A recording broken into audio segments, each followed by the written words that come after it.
Black woman rescues billionaire's daughter from kidnappers. Her past left everyone speechless. Rain slammed down like it had a score to settle. The kind of rain that blurred windshields, soaked through coats, and made even the boldest city lights flicker like they were afraid. And somewhere, on the forgotten edge of Detroit's east side, under a highway overpass that smelled of oil and old fire, a woman darted behind a rusted truck bed, her breath fogging the cold night air. "She's here! I saw her dress!" a voice hissed, not 20 feet from where she crouched. Raina Cole pressed her back to the metal, jaw tight. Her fingers closed around the crowbar she kept in her duffel bag. Her wet braids stuck to her face, but her eyes were sharp, unblinking. She didn't tremble. Not even now. Not after everything.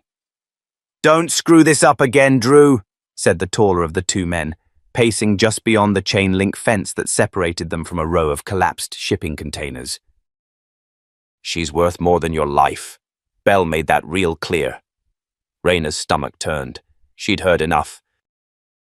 Just beyond the heap of aluminum siding and broken furniture, someone whimpered. It was faint, but clear.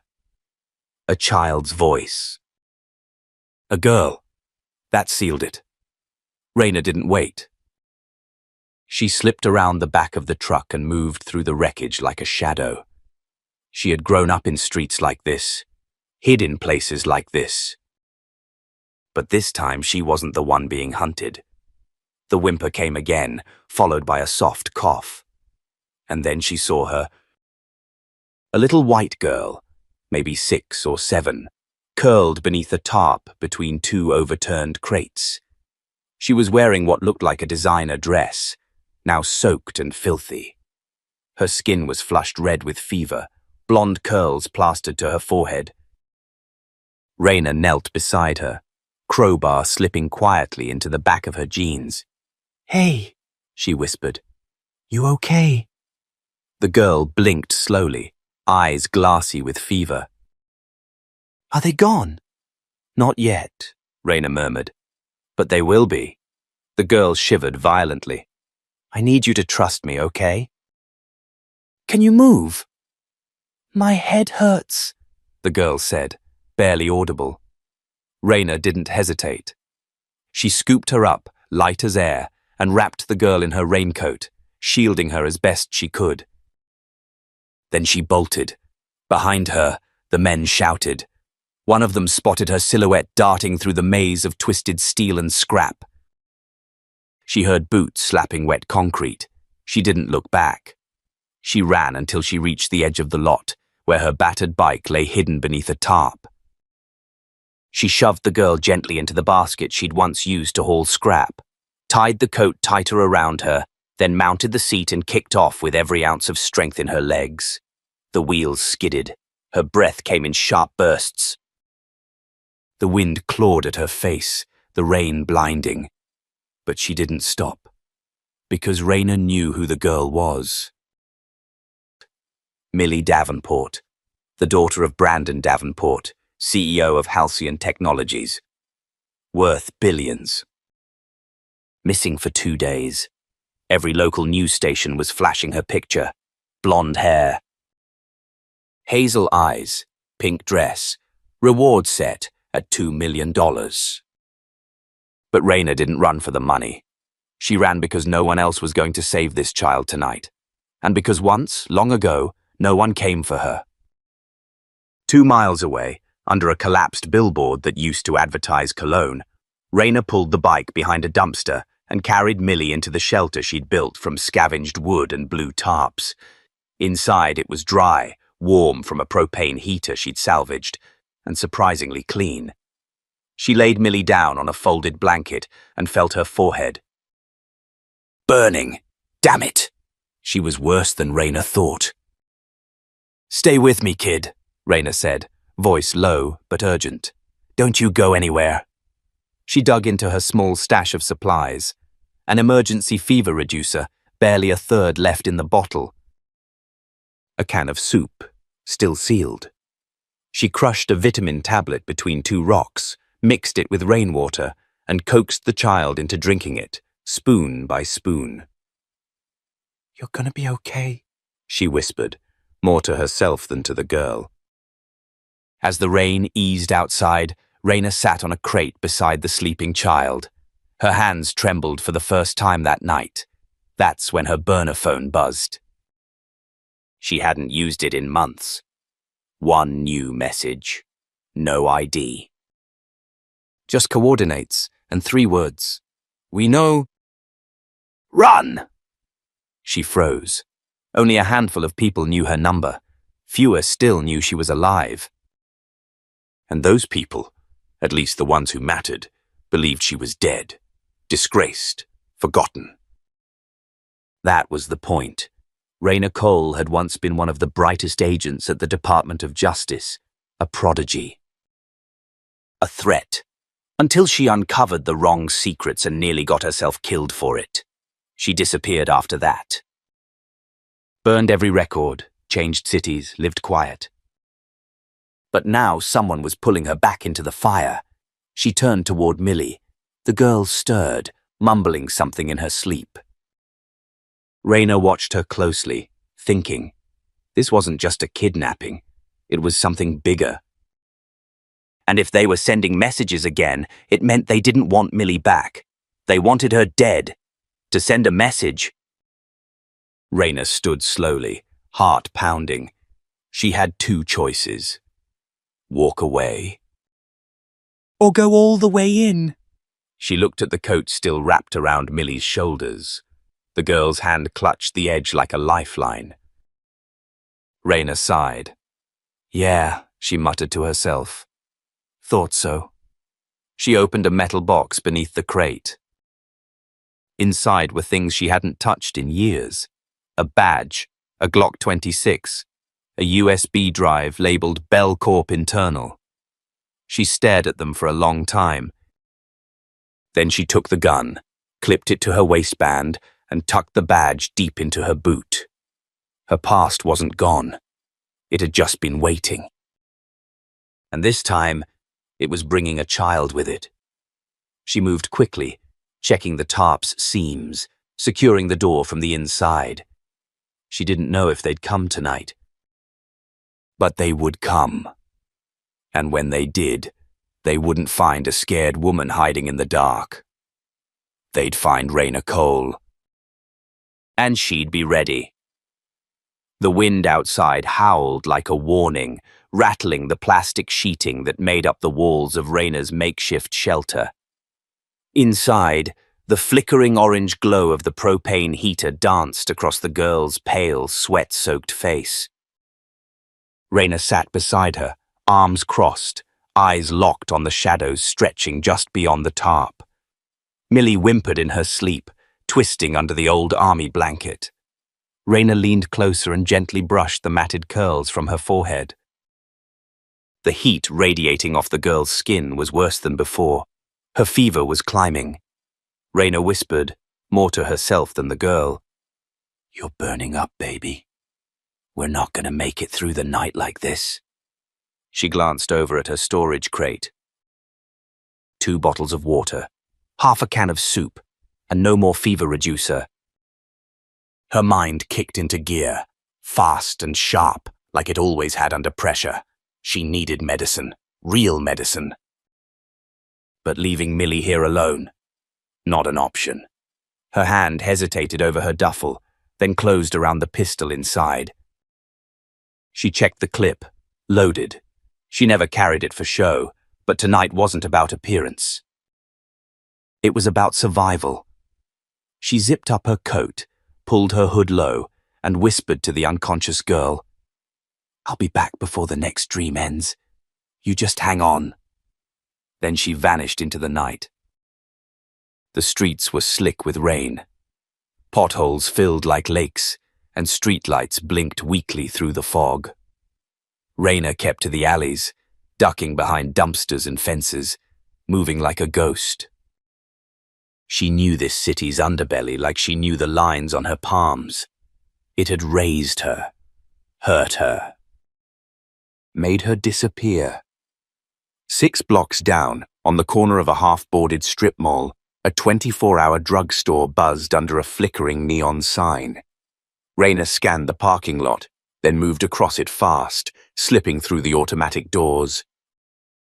Inside, the hum of fluorescent lights and the scent of antiseptic hit her hard.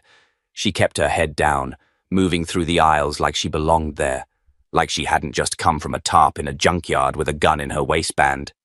She found the children's medicine, grabbed 2 fever reducers and a bottle of electrolyte water. As she approached the counter, her stomach clenched. The clerk was watching her. Young, probably in college. His eyes flicked to her mud-streaked boots, the damp hood still dripping rainwater, the bulge under her coat. She placed the items on the counter and pulled out the crumpled bills she'd saved. It wasn't enough. "You're short," the clerk said flatly. Raina's hand moved instinctively to her boot, where the badge was hidden. She almost flashed it out of habit. But no, that life was behind her. Showing it now would only complicate things. Besides, she didn't have time for questions.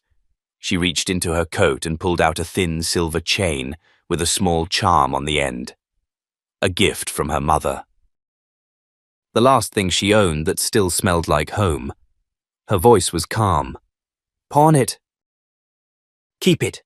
I need the meds." The clerk stared at the necklace, then at her. His jaw tightened. For a second, she thought he might call security, but instead, he slid the items across the counter and whispered, "Go." Raina grabbed the bag and bolted before anyone could change their mind. Back at the shelter, Millie was shaking uncontrollably. Her cheeks flushed, her lips dry and cracked. Raina dropped to her knees beside her, tore open the bottle, and coaxed her upright. Millie groaned softly but drank. Then another sip, then water. "You're okay," Raina said, over and over, like a prayer she hadn't said in years. Millie's eyes fluttered. She blinked up at her and whispered, Are you an angel?" Raina gave a short breath of laughter. "Not even close." "Angels don't cuss and carry heat." Millie smiled faintly before closing her eyes again. Raina stayed by her side all night, listening to every breath, every cough. Once she heard a car slow outside. Headlights cut across the tarp wall. She held her breath, gun ready, but the car moved on.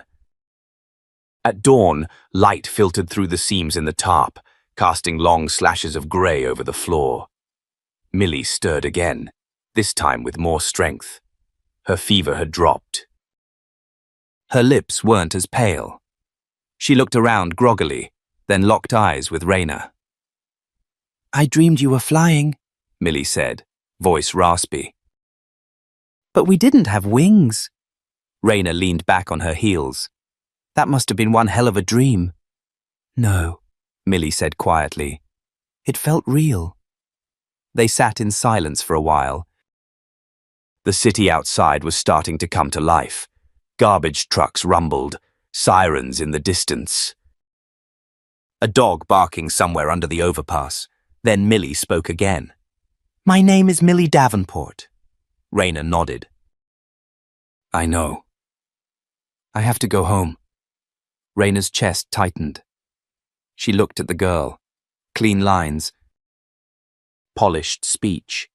Even with the fever, Millie didn't belong in a place like this. "Where's home?" Raina asked. "I don't know the streets, but I remember the numbers. 2117 Shoreline View." Raina paused. That address. It wasn't just any house. It was one of the high-profile estates outside the city. Fenced. Gated, guarded. "Your parents must be worried sick," Raina said carefully. Millie nodded. "My daddy's Brandon Davenport. He runs everything." Raina exhaled sharply and stood. Her brain was already moving. That name wasn't just power, it was danger. Because Raina knew that name too well, 10 years ago, she'd led an internal investigation into a money laundering scheme tied to Halcyon Technologies. The trail had gone cold. Disappeared. Buried. But one name had always hovered just out of reach in her files. Brandon Davenport. And now his daughter was here, in her arms. This wasn't random. This was something else. Something calculated. Millie watched her with those sharp little eyes. "You believe me?" Raina crouched again, met her gaze. "Yeah, I do." "Will you take me home?" Raina didn't answer right away. Then she nodded. "I will, but we have to be smart." She glanced toward the folded map pinned to the inside of the tarp wall. The city was big, but not big enough to hide forever. She could already feel the heat rising. Her burner phone buzzed again, and she ignored it. If they were tracking her, she had one advantage. They thought she was alone, but now... She had a reason to fight again. Raina looked back at Millie, who had closed her eyes once more, this time in peace. She moved to the other side of the shelter and opened her duffel. It was time to move. Because bringing Millie back wasn't just about getting a child home. It was about confronting a past that never really let her go. The sky was still a muddy blue when Millie stirred again.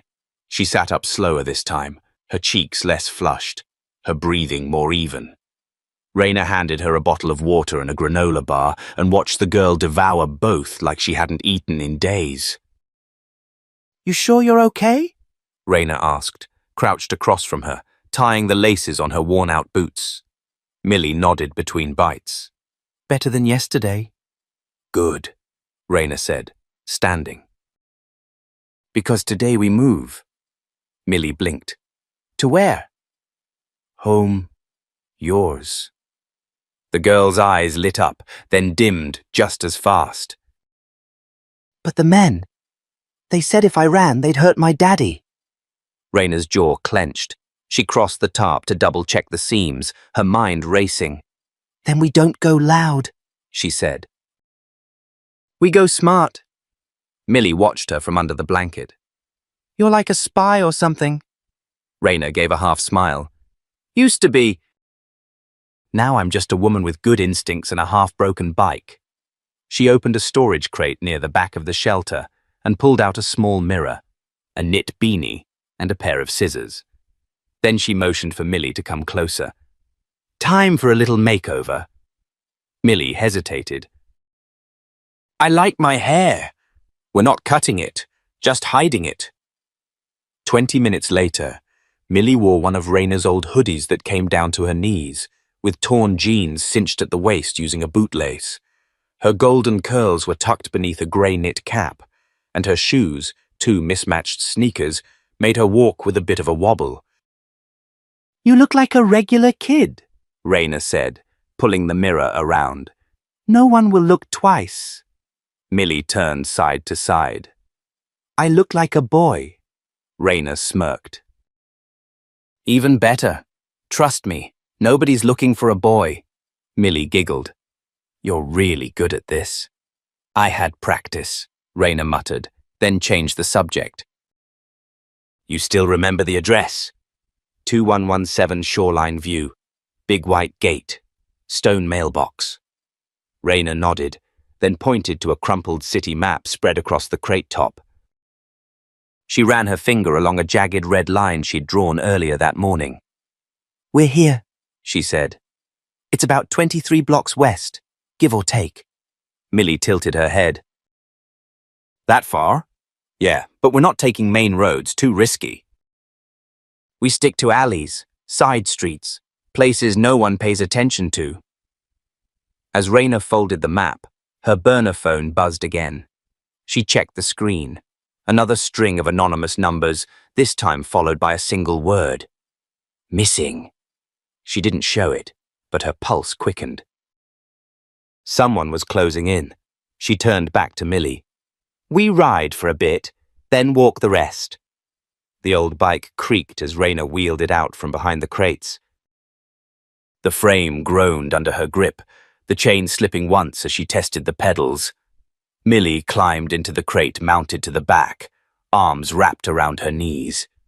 Raina tightened the bungee cords across the side to keep the coat flapped tight around her.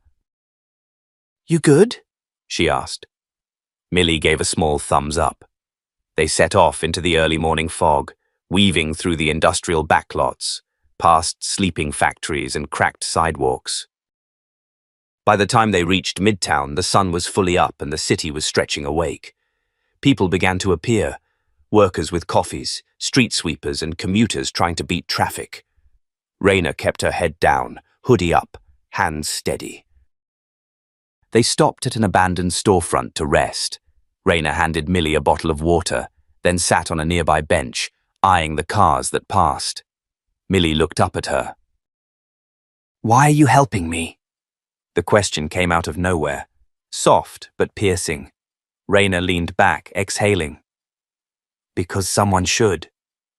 "No one else did." Raina turned toward her. "Sometimes the world waits too long to do the right thing. I figured maybe I shouldn't." Millie was quiet for a while, then whispered, "I think you're a good person."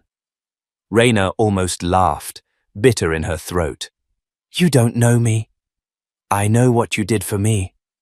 And just like that, the girl disarmed her. Not with tears or drama, but with sincerity. That was harder to fight. They continued their journey on foot after that, cutting across fenced lots and forgotten playgrounds, slowly moving toward shoreline. Raina kept scanning, behind them, above them, watching. Near the 11th block, she spotted something that made her blood run cold. A patrol car, parked at the end of the street, officer standing outside talking to a shopkeeper. It looked casual, too casual. She recognized him.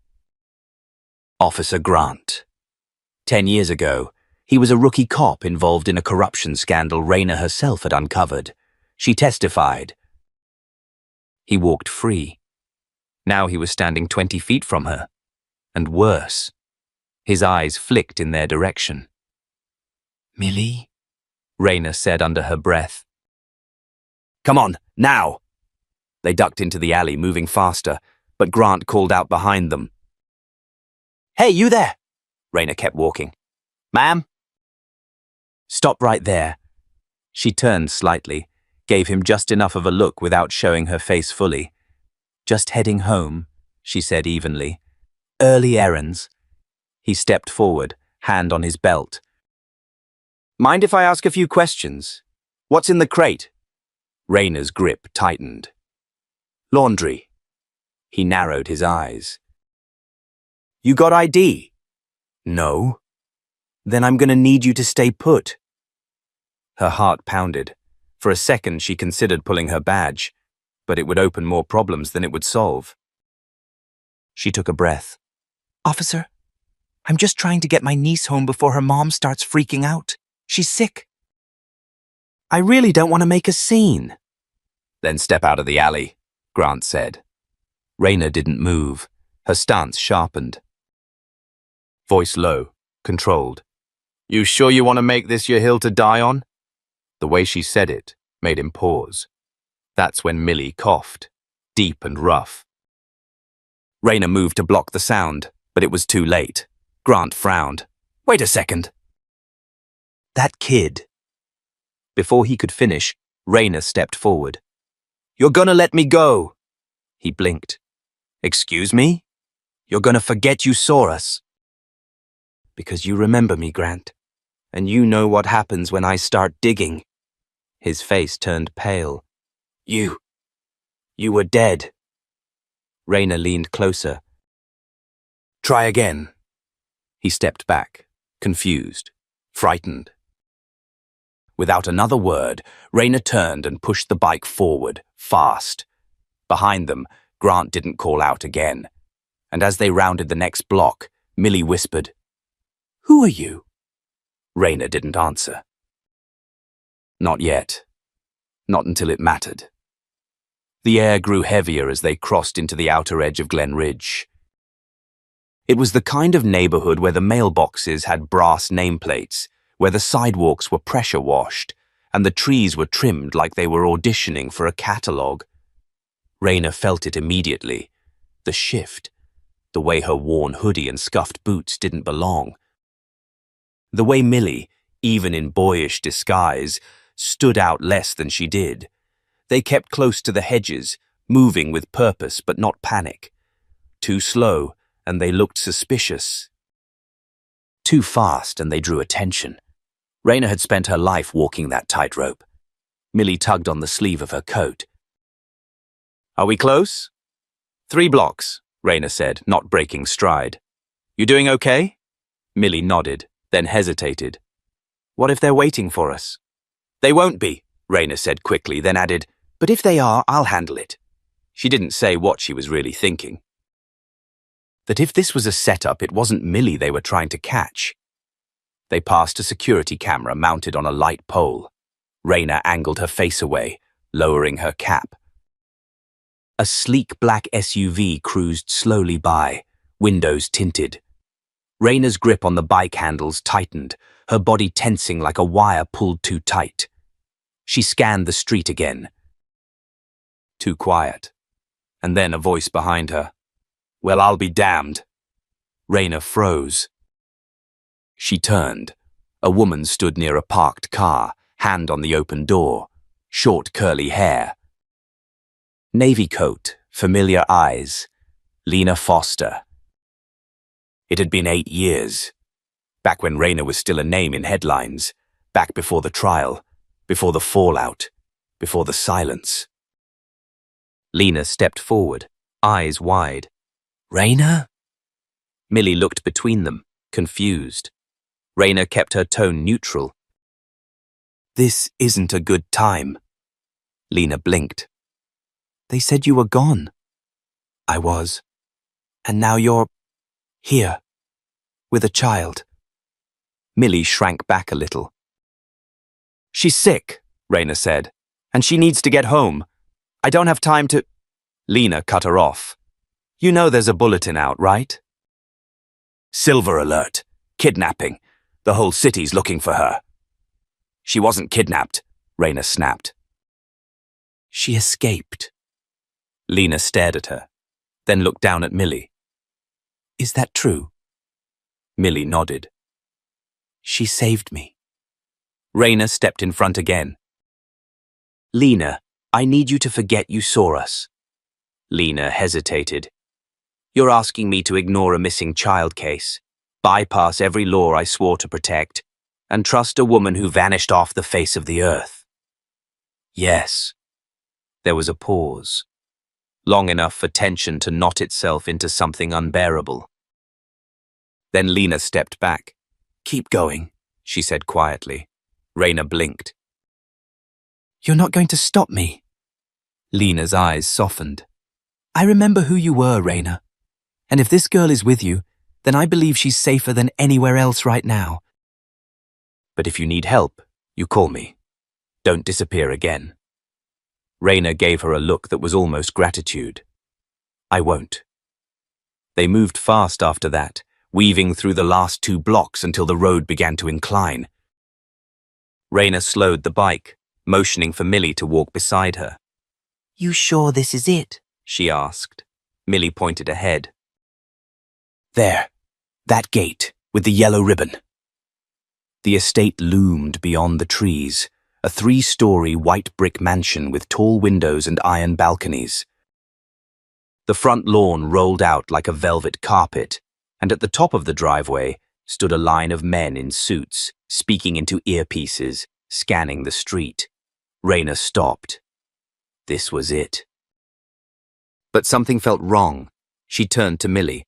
"Stay behind me." "No matter what," Millie nodded. They approached slowly. Halfway up the driveway, one of the security men spotted them. He spoke into his mic, then stepped forward, hand out. "Hold up there, ma'am. This is private property." Raina kept her voice steady. "The girl is Millie Davenport. She's the daughter of Brandon Davenport. I brought her home." The guard's face shifted, but he didn't lower his hand. "We've had a lot of hoaxes. You have ID?" "No," Rayner said, "but she does." Millie stepped forward, lifting her cap just slightly. "It's me!" a voice shouted from the porch. "Millie?" A woman bolted forward, phone in one hand, heels clicking against the stone. "Baby!" "Oh my God, baby!" Millie ran, and the woman dropped to her knees, pulling her into a tight embrace, sobbing into her hair. Rayner stepped back, watching from the middle of the driveway, unsure if she should stay. She started to turn. Then came the rumble. A black SUV pulled up behind her. Not the family's.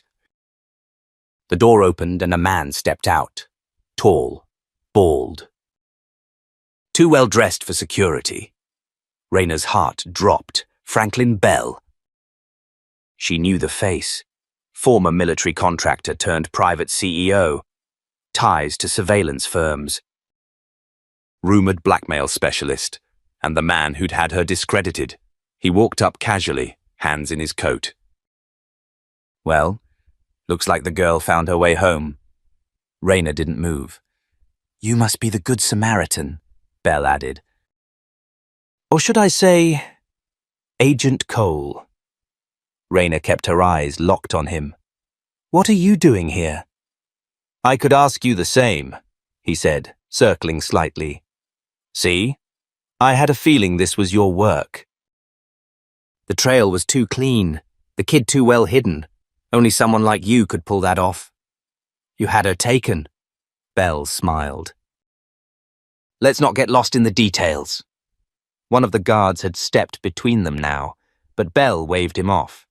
"You're not going to get away with this," Rayner said.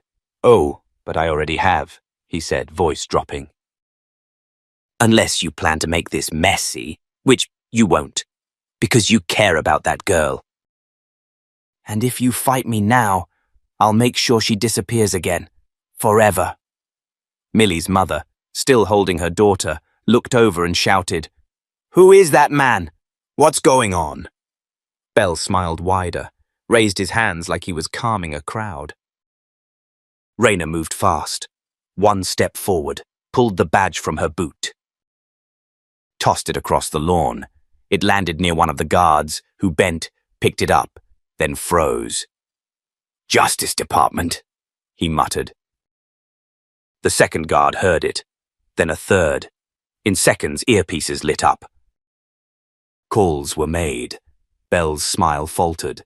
Rayner stepped closer. "Check the badge, and run the name Franklin Bell through Interpol. I'll wait." The suits hesitated. Then moved, and just like that, Bell's power began to crack. Millie's father appeared at the door. Eyes red, voice hoarse. "Who is she?" he asked. Rayner looked straight at him. "The woman who saved your daughter," she said, "and the one who's about to destroy the man who tried to take her." Bell tried to move. But 3 guards blocked his path. The porch erupted in motion.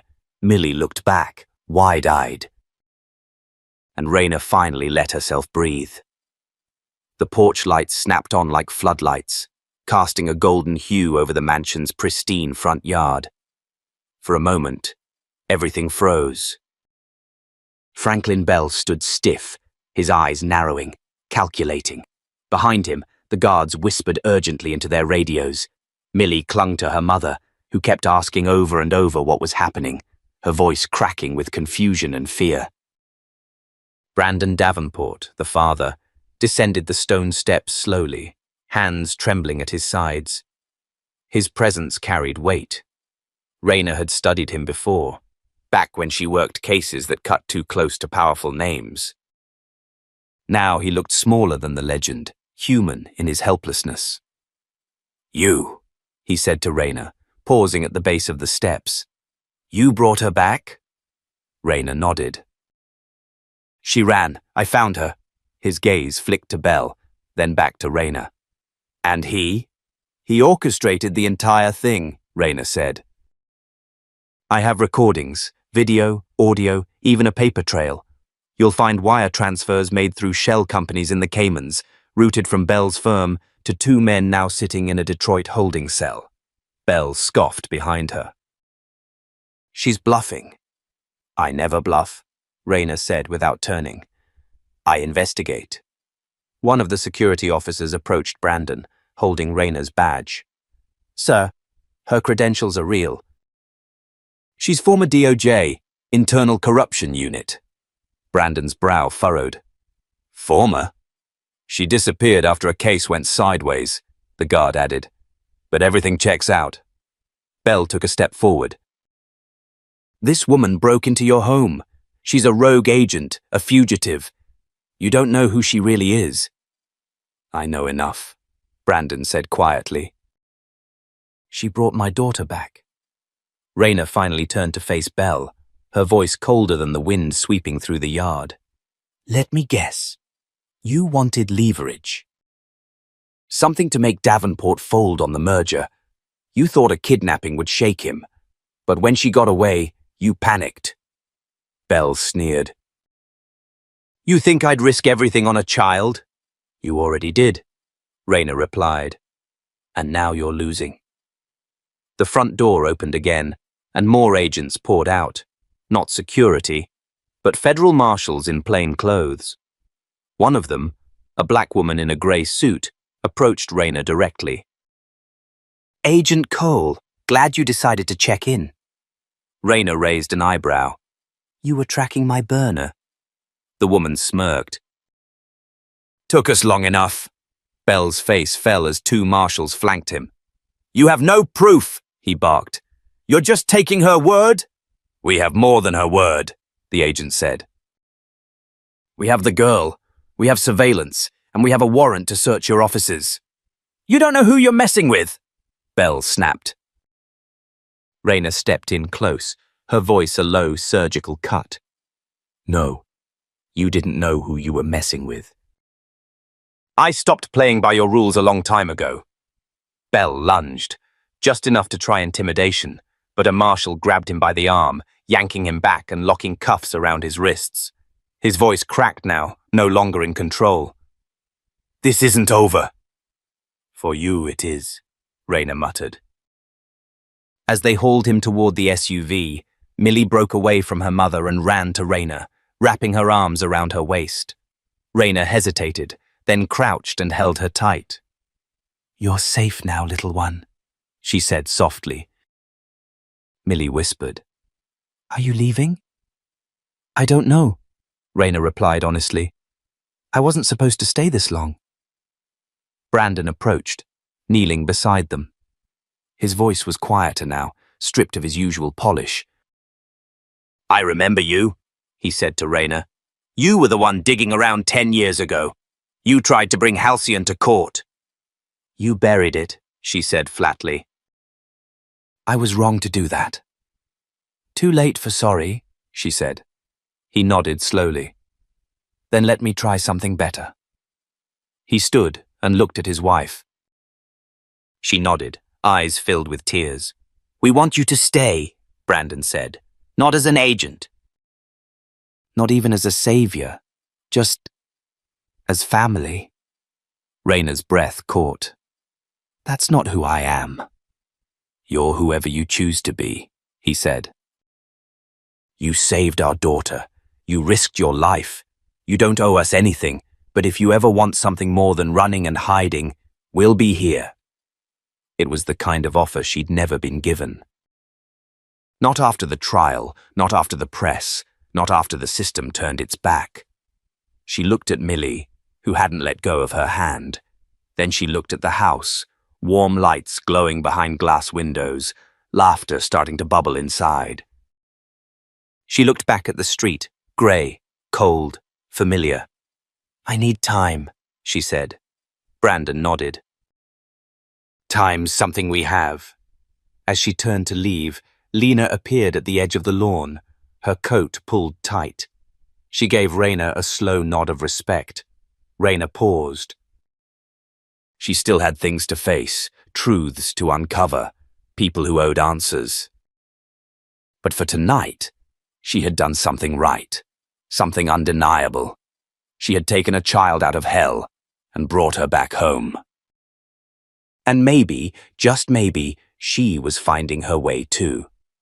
The Davenport estate was quiet now, at least on the surface. Outside, the last patrol car had pulled away, and Franklin Bell was in federal custody. But inside, the air was thick with tension. The living room, grand and spotless, had become a temporary command center. Raina stood by the fireplace, arms crossed, watching the shadows of uniformed agents move across polished hardwood floors. Across from her, Brandon and his wife Allison sat close together on the edge of an oversized leather sofa. Their daughter, wrapped in a warm fleece blanket, was asleep in Allison's arms, her fingers curled around the woman's necklace like a lifeline. A federal agent in a dark suit approached Raina with a laptop in hand.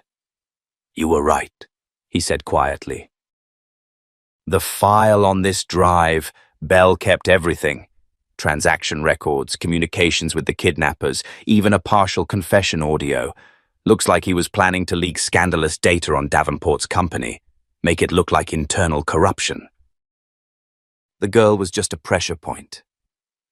Raina took a breath. He was never after ransom. He wanted control. The agent nodded. "Or revenge, and there's more. You might want to hear this." He clicked a few keys.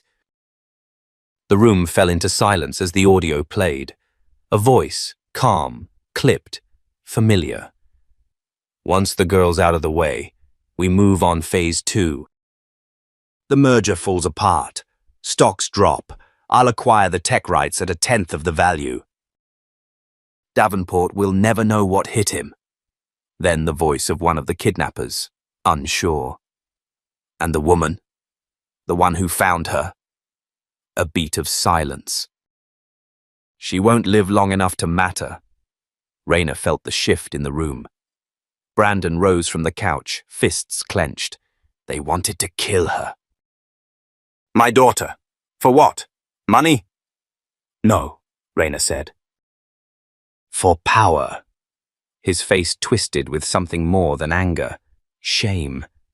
"I helped build this system," he said bitterly. "I made people like Bell possible. I thought I could outmaneuver the corruption, but I didn't see how deep it ran." Raina's voice stayed steady. "That's the mistake a lot of good men make, thinking they can play a dirty game clean." He looked at her. Really looked. "You tried to warn me once, years ago. I had lawyers silence your report. I thought it was nothing. I told myself I was protecting my family." Raina gave a dry laugh. "Funny how that worked out." "I'm sorry," he said. "That makes 2 of us." In the silence that followed, Allison gently laid Millie down on the couch and stood. She walked over to Raina, eyes full.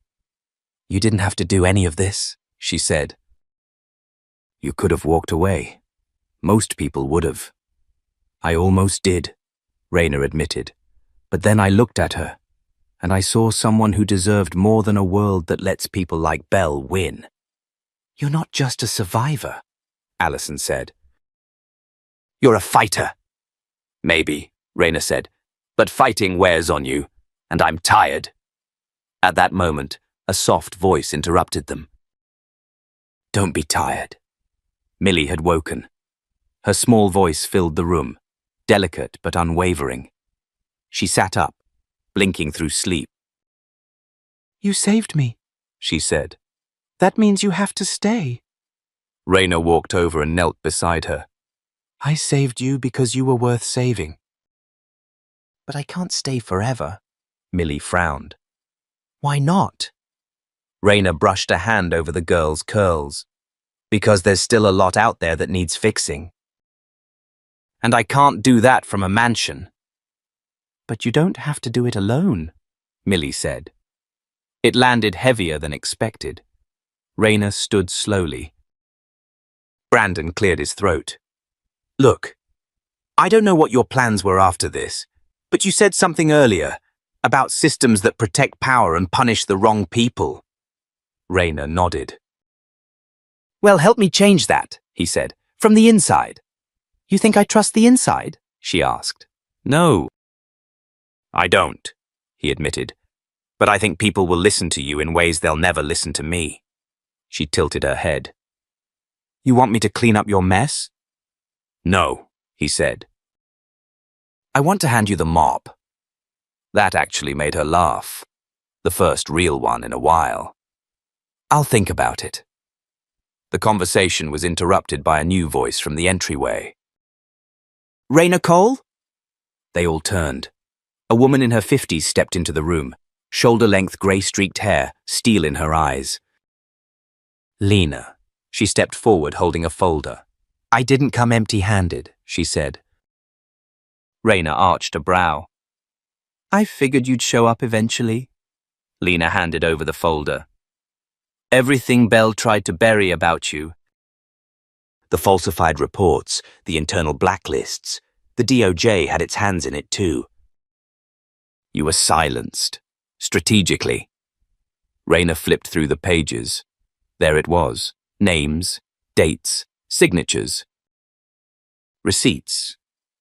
Her hand trembled slightly, but she gripped the folder tighter. This isn't just about saving one girl, Lena said. This is about burning the whole rotten structure to the ground. Brandon looked at her.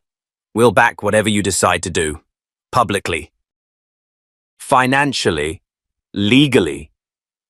Raina looked from him to Lena to Millie, whose eyes hadn't left her once. For the first time in a long time, she didn't feel like she was running. She felt like she was arriving. She exhaled and looked at Lena. Get me a press conference. Tomorrow morning. Lena nodded. You sure? Brandon asked. I've been quiet long enough, Raina said. It's time the world heard the truth. The press conference was held in the marble atrium of the Davenport Foundation headquarters, the same building where Raina once stood outside, years ago, as an outsider with a sealed report in her hands, and no one willing to listen. Now, cameras lined the back wall, reporters elbowed for space, and every major network streamed the event live. The podium stood beneath a massive skylight. Sunlight poured in, almost too perfect, too symbolic. Brandon Davenport stood at the mic first, hands folded, jaw clenched with tension. His voice, when it came, was firm but low. Today is not about business, it's not about profit, it's not even about redemption. It's about accountability. A murmur rippled through the crowd. He looked straight into the cameras. My daughter was taken. Not for ransom, not by chance. She was a target. Because I refused to sell out the company's core technology to a group of private defense contractors led by Franklin Bell. What they couldn't buy, they tried to steal. When they failed, they tried to break us. He stepped aside. And if it weren't for the actions of one woman, they might have succeeded. The room shifted as Raina stepped forward. She wore a black blazer over a fitted grey shirt, her hair pulled back. No makeup. No frills, just presence. The room, already silent, seemed to inhale. She didn't speak from a script. Her eyes scanned the room once before settling on the reporters. You all know my name now? Raina Cole. You've probably Googled me already. Former Department of Justice. Internal Corruption Division. Disgraced. Vanished. All the headlines fit. A few reporters nodded. And most of those headlines were written by people paid to bury the truth. She placed a folder on the podium and flipped it open. This is the original investigation I filed over a decade ago. It detailed financial manipulation, backdoor influence, and illegal surveillance conducted by Bell Corp in partnership with people embedded in federal agencies. She paused. I was ordered to stand down. I refused. Flashes lit the room. And for that I lost everything. My clearance, my career, my name, a beat. But I didn't lose my instinct, and I didn't lose my conscience. And when a little girl ended up in my path, scared, sick, and hunted, I didn't hesitate. Another pause. This one hung longer. They tried to make me invisible. But invisible people see everything. We hear the things you ignore, and when we speak, you'd better listen. Murmurs grew into soft applause. Not from the press, but from the staff watching from the second floor. A janitor, a receptionist. A few interns, all clapping. Not loud, not dramatic, but real. Raina nodded once. I'm not here for revenge.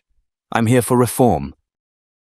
Starting today, every document, every name, every file related to this case will be made public, including my own, including the agents who helped bury it. Reporters nearly leapt from their chairs with follow-up questions. She raised a hand. And before you ask, no, I don't want a job. I don't want a TV deal. I don't want a biography. I want systems fixed. I want protections for whistleblowers. I want oversight where there's been darkness. And I want no more missing girls, rich or poor. That silenced them. Behind the crowd, Lena stood by the exit, arms crossed, eyes shining with a mix of pride and disbelief. Alison Davenport stood beside her, holding Millie's hand, who peeked shyly around her mother's coat. One reporter shouted, "What happens to Franklin Bell?" Raina's eyes flicked cold. He faces trial, federal, international. There are warrants now for conspiracy, endangerment of a minor, and attempted murder. Another question rang out. Will others go down with him? Raina leaned into the mic. They already are. After the press conference, Raina stepped outside to a wave of blinding flashes. She kept walking, down the marble steps, past the media trucks, into the early afternoon light. Brandon caught up with her at the curb. You sure you don't want protection? Witness security. Something? Raina shook her head. I've lived in the shadows long enough. Let them come. I'm not scared anymore. Brandon studied her. I meant what I said. You have a place here. At the foundation. You'd be a force. You already have a board of directors. Then we'll clear a seat. Raina smiled faintly. Let me think about it. She turned, but Millie was there. The girl ran to her, arms out, and Raina crouched to meet her. I don't want you to go, Millie whispered. Raina pulled her in tight. I'm not going far, she said softly. Just far enough to keep the next kid safe. Millie looked up at her. Then I want to be like you. Raina's throat caught. She forced a smile. No, kid. Be better than me. Millie grinned. From across the street, a black sedan watched. Tinted windows, engine idling. Lena walked up beside Raina. You see it too? Raina nodded. Bell's allies, maybe. Or someone else with a grudge. You want us to follow it? Raina's voice was low. No. Let them watch. Let them know I'm back. Lena hesitated, then smiled. You're going to burn everything down, aren't you? Raina didn't smile back. No. I'm going to rebuild it. Then she walked away. Not fast, not hiding. Just walking, like a woman who'd carried the weight long enough and finally knew where to put it down. 3 weeks later, the courtroom was packed. Reporters, legal observers, and even former agents filled the benches. The case against Franklin Bell had become national news. Headlines screamed betrayal, corruption, conspiracy. But no article captured the gravity of what was happening inside that chamber. No camera could quite convey the weight of watching a man once untouchable now seated in a defendant's chair, surrounded by armed federal marshals. Raina stood just outside the doors, dressed simply, no longer hiding, no longer pretending to be smaller than she was. Lena stood beside her, scanning the crowd. They're all here, Lena said, her voice a whisper. Every person who once looked past you, ignored your warnings. Mocked your report. Rayner didn't blink. Let them watch. Inside, the judge called the court to order. Belle's defense attorneys moved like they were still the ones in control, flipping through binders, whispering to each other, straightening their ties. But their client looked different now, deflated, pale. The cracks had deepened, and when the audio files were played, the ones Rayner had uncovered, the ones that proved Belle's voice, his plans, no one looked away. It wasn't just the content. It was the tone, cold, calculated. Talking about a child's life like a number in a ledger. Rayner watched from the back row. She didn't need to speak today. Her part was done. The files were public, the system had been forced to act, and her silence had finally become a weapon of truth. But there was still one thing left to do. That night, the Davenport estate hosted a private gathering. It wasn't a party. No champagne. No toasts, just warmth, light. Family. Millie sat cross-legged on the living room floor, playing a board game with two kids from the neighborhood her parents had quietly started investing in. Not cameras. Not press releases, just action. Brandon approached Rayner, hands in his pockets. She talks about you non-stop, he said. Wants to be a detective. Keeps walking around asking people if they're acting suspicious. Rayner chuckled. She's got instincts. He was quiet for a moment. You sure you don't want to stay on? Not just here. I mean in the fight, the foundation, the team. I didn't get into this to be a figurehead, Rayner said. I got into this because too many people look away when it gets hard. And now they're looking at you. She paused, then looked out the window. I'll stay connected, but not behind a desk, he nodded. Then what comes next? She turned back to him, eyes steady. Justice, and not the kind that ends in a courtroom. The kind that starts in the streets, in the neighborhoods no one reports on, the kids no one looks for. I've got names, leads, and voices that have been waiting to be heard. I'm not done. From across the room, Millie looked up, as if sensing her. Rayner crossed the room, crouched beside her, and smiled. You still want to be a detective? Millie nodded enthusiastically. Then promise me one thing. Anything. When the time comes, you fight smart. You listen more than you speak. And you never let power scare you quiet. Millie nodded again. I promise. As Rayner rose to leave, Allison intercepted her at the door. You gave us back more than our daughter, she said. You gave us the truth. Rayner hesitated. The truth is only as good as what you do with it. Outside, the air was cool. The press had long gone. The house stood quietly behind her, but not as a monument, as a symbol that even the powerful could change. That even broken systems could be forced to blink. She pulled her phone from her coat and typed out a single message to Lena. Next target's name is Nadia Green. Missing 2 years, CPS case buried, I'm going in. She hit send, then disappeared into the night. And somewhere out there, another story was beginning. One day, maybe you'll hear it. But for now, remember this. Sometimes the people you overlook, the ones dismissed, erased, forgotten, are the same ones who come back and tear the whole thing down.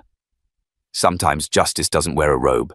It wears scars, rides a rusted bike, and keeps going even when the world says stop. Because justice doesn't ask for permission, it just shows up. And so did she.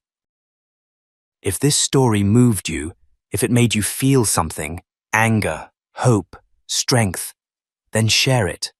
Let someone else know they're not alone. subscribe to our channel. Turn on the notifications, because more stories like this are waiting to be told, and you deserve to hear them.